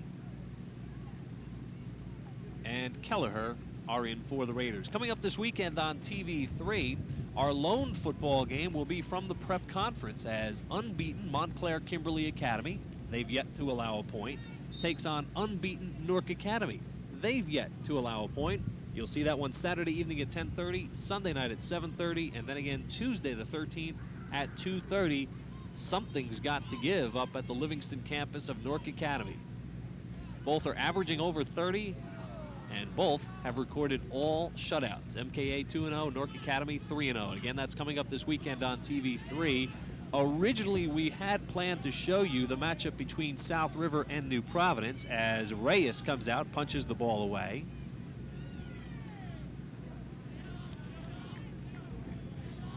But because of an equipment problem, we will not be able to bring you that game. So our lone football game this weekend will be the Newark Academy Montclair Kimberly Academy game.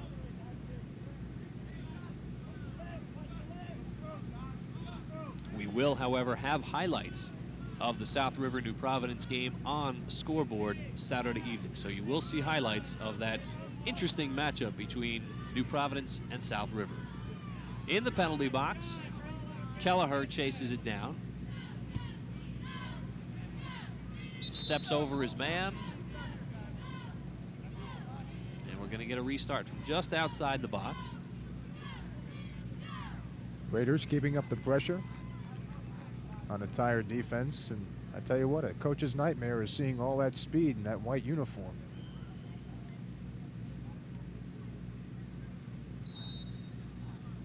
Winneker. Header, it's in. Perfilio with the goal for Tony Perfilio, his 4th of the season. Again, they just know where to put the ball when they cross it. Perfilio from Winneker.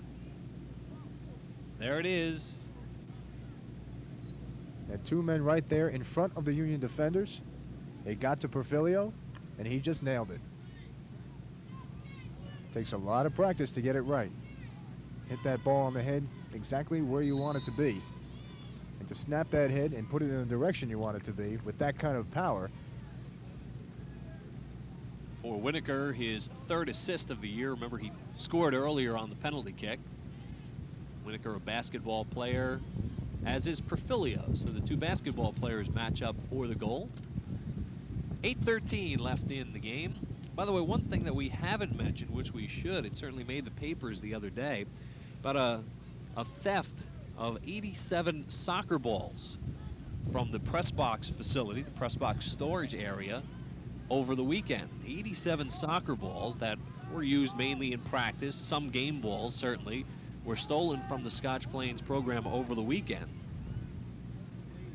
And as of this point, they have not yet found any evidence of those soccer balls. However, Scotch Plains is certainly grateful to a number of companies, local companies, for supplying extra balls very quickly to the program, most notably Thompson's in Summit and Athletic Balance in Westfield have supplied soccer balls to the Scotch Plains soccer program. Hard shot, Shaw makes the save. So again, Tires now, just a third of bikes bought in this country are made overseas, just like the old days. When I was a kid, and I remember driving down the hill by my parents' house, and a bus was coming down the other way, and almost died on that Schwinn. Mark Ekman and his family have been pushing bikes for decades. I'm selling bicycles now to 3rd and even sometimes 4th generation customers. Memories. For now, Schwinn will try and peddle a portion of itself to an investor so it can go on making memories into its next century. I'm Jeff Locke, CNN, in Chicago. An Arizona man is the first American in 5 years to die from the plague. He reportedly was infected by breathing the same air as an infected cat. He died before doctors could identify his illness. When it's caught in time, the plague is apparently treatable. It's usually caught from rodents, fleas, but can also be spread through the air. 4 million Americans currently suffer from Alzheimer's disease, but researchers now say they may have found a key to treatment. Researchers at Massachusetts Institute of Technology say a chemical deficiency in the brain allows an important protein to turn rock hard. They say the disease might be forestalled by drugs which act like or increase the amount of that chemical.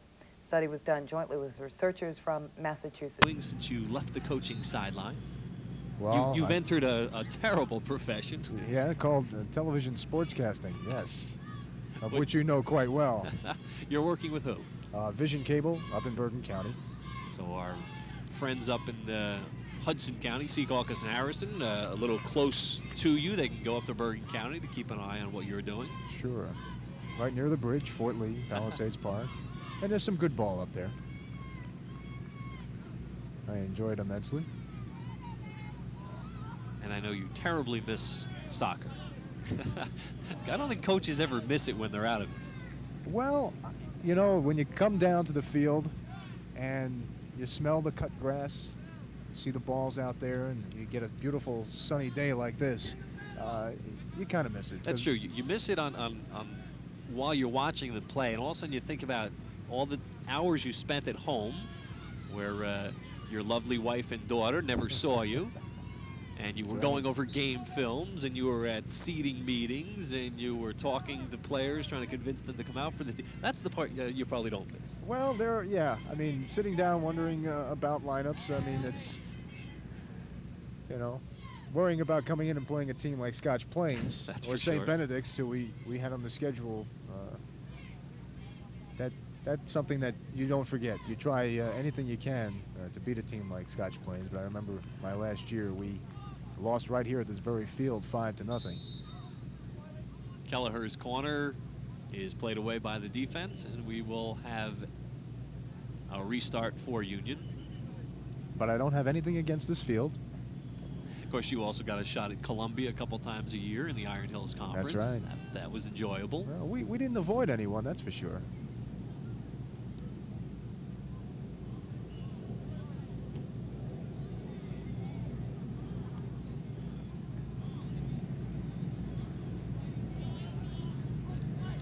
.340 left in the half.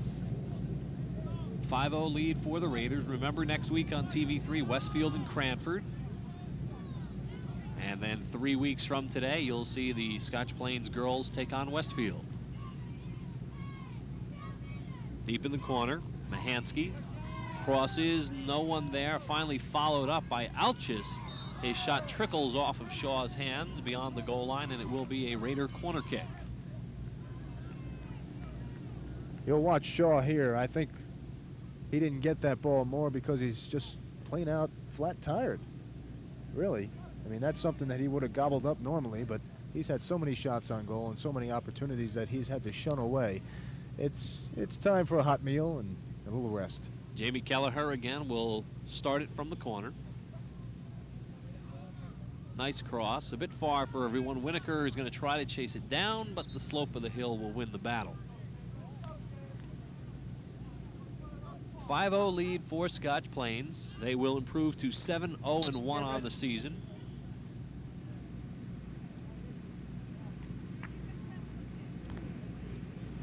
And you were talking about Scotch Plains and Livingston before. They will play under the lights in Livingston on that beautiful AstroTurf field that they have.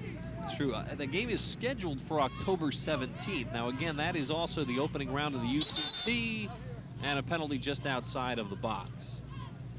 So I guess that game might be canceled unless Scotch Plains doesn't have to play in that opening round. It depends, of course, on how many teams will be entered in the UCT and whether you get a perfectly rounded draw or whether there will be some buys. That beautiful AstroTurf facility up in Livingston. Winneker is going to start it from 18 yards out. Ship it over the box.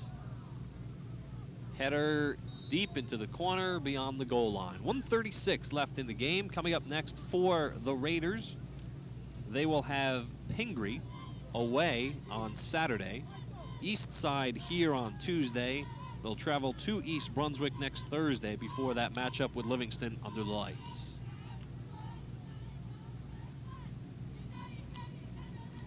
As Paul, you mentioned before that Union has a week off after the Irvington game.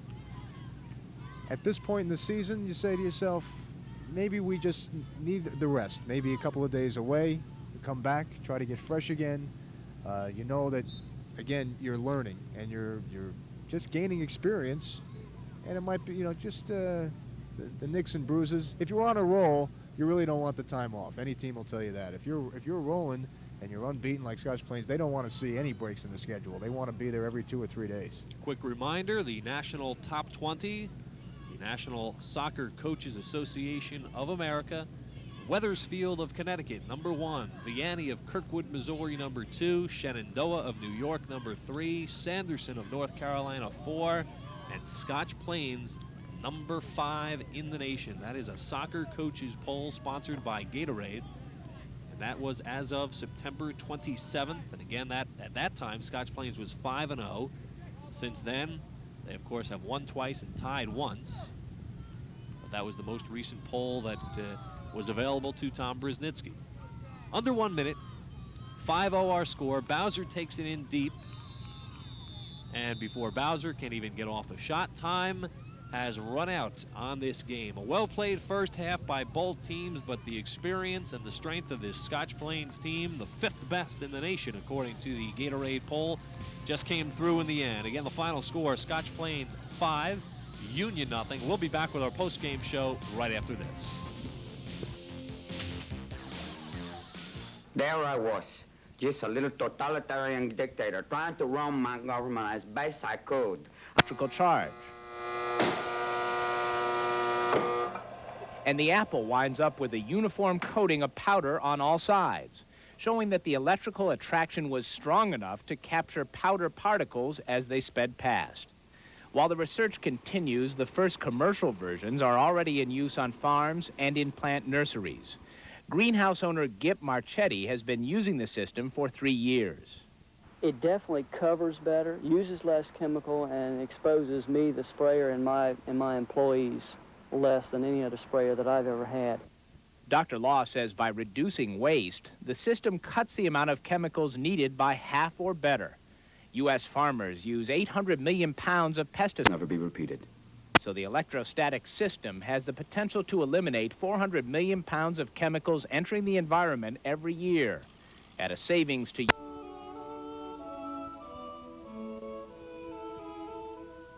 Suburban Cablevision TV. In our strange but true file, it is an odd political year, so we thought we would bring you the election results from Ramona, California. The musical Pal. The racehorse galloped past the competition for town mascot, but Best Pal was too valuable apparently to make a lot of public appearances, so Kiss Me Kate, a Vietnamese pot-bellied pig, will those duties. You might say she's a hog. Elvis the camel, Stormy the wonder sheep, and several dogs didn't catch the big prize, but maybe that's because they didn't get on a talk show. We will talk to the folks on...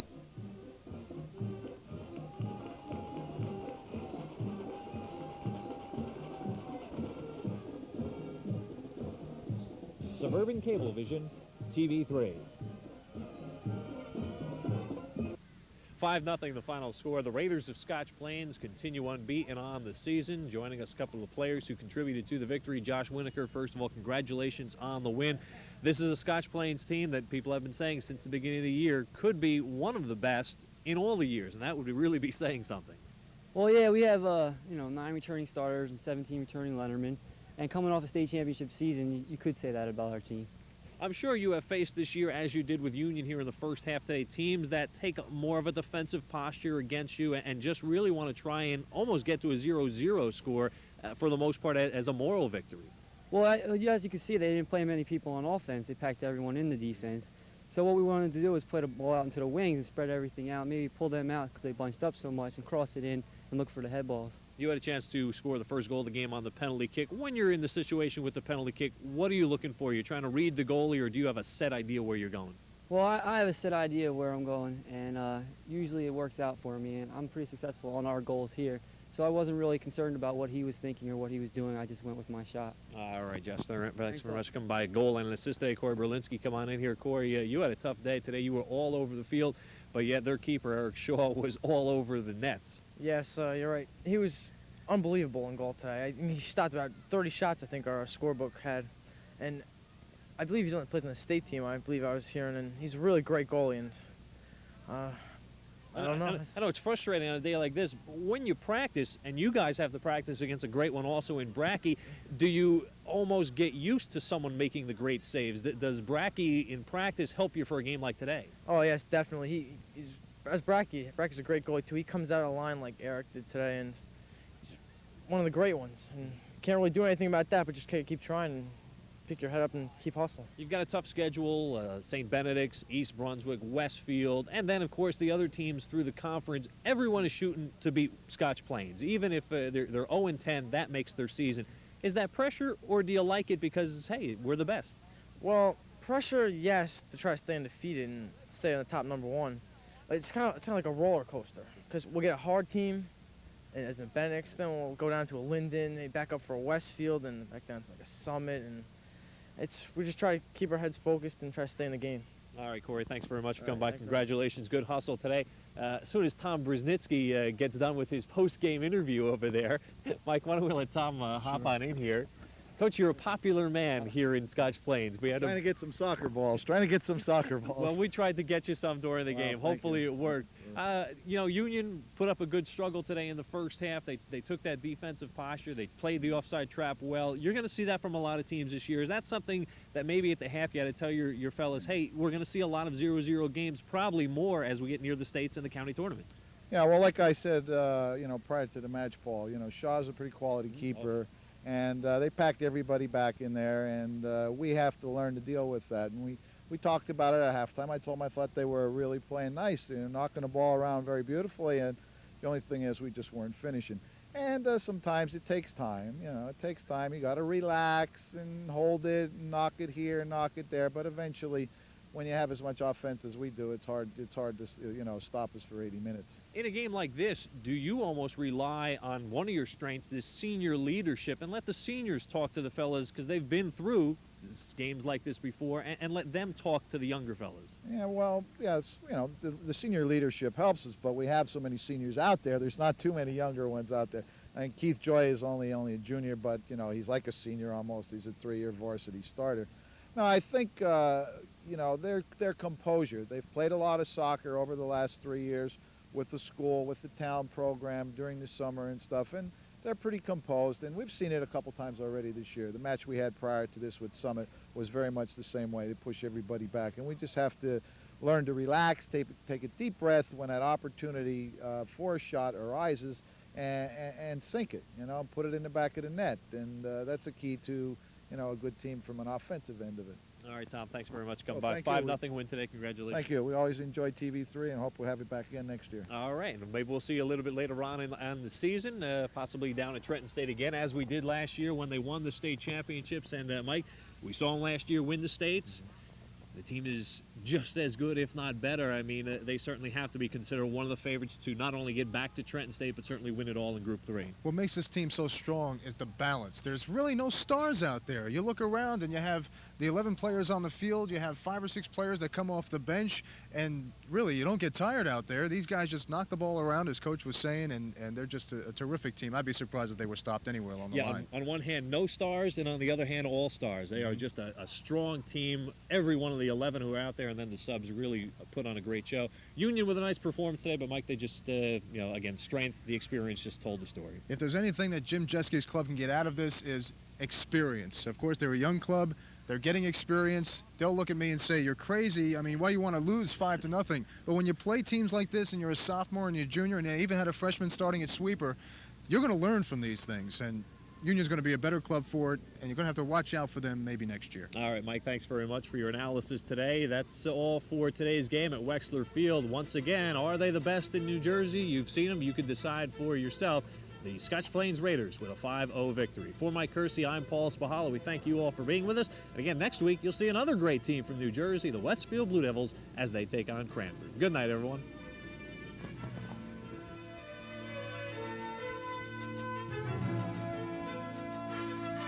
My class wanted to make another gift. The gift will be displayed at this museum until next year. Stock and other phylloxerates. You have enough wealth. An age of reform and politicians who are committed to making major changes, and then it gets tied up in exactly the same kind of situation we've heard described this evening. Probably we need a little bit of each of those elements to make things work. I think. So beautiful, and they say to your principles and your values. He was sorry he stole. Prodigy as well. To give maybe your daughter to say that tried to tell her week. The one sure solution to the blight is to tear out the infected vine. Or money order. Elections in New York at a rate of 1,000 acres this year, and over the hill in Sonoma County at a slower but increasing pace.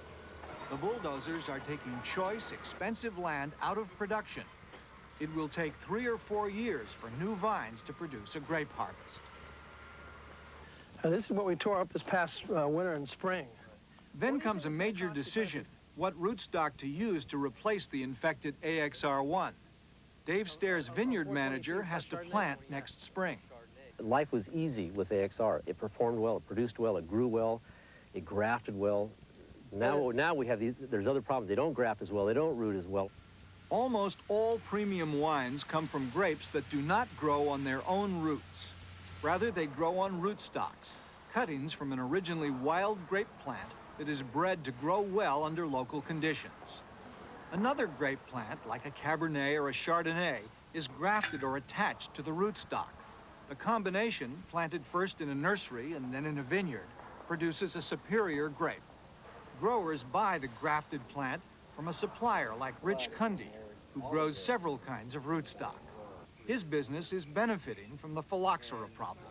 Just a few years ago, we thought we were going to do about 800,000 vines a year in grafting, and we planted rootstocks to meet that demand. This year we did 4 million. While Cundy is prospering, some of his customers are suffering. They must pay to prepare bulldozed land for planting, replacing the stakes and the trellis system that were destroyed along with the bad vines. And then the planting must begin, using phylloxera-resistant rootstocks that are largely untried in California soils. This is a risky and expensive process. Total cost is about $15,000 an acre. Cundy says that established growers with good credit can afford it, but that others may not. A new grower that just bought land last year at $30,000 or $50,000 an acre and has to pay the interest payments can't afford to pull out a vineyard and start over. Growers complain that banks, already worried about the wine industry's financial future, are reluctant to loan money to replant for phylloxera. American grape growers still fear a repeat of the French wine blight of a century ago.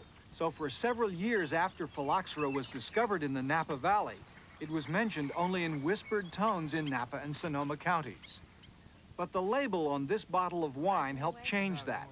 Dry Creek put out Bug Creek wine, a not-so-subtle joke acknowledging the presence of phylloxera and proving that it isn't a health hazard. I presented it to our marketing people, and they thought it was just terrible. They bombed it. They said it was the biggest mistake. They were very concerned that it would ruin the reputation of the winery. Bug Creek has sold well, and this winery, like most others, will probably survive the replantings over the next several years. But the wine industry won't be the same again. A tiny insect has brought home the fact that grape growing and winemaking are, despite the glamour, agricultural pursuits. They are subject to the risks and dangers all farmers face.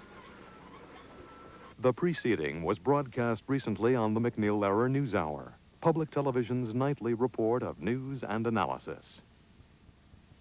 Up and throwing now in the Oakland pen. So Kelly Gruber.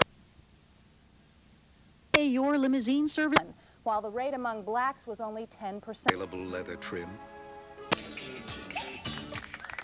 The way Gruber played a couple years ago when he was almost the MVP.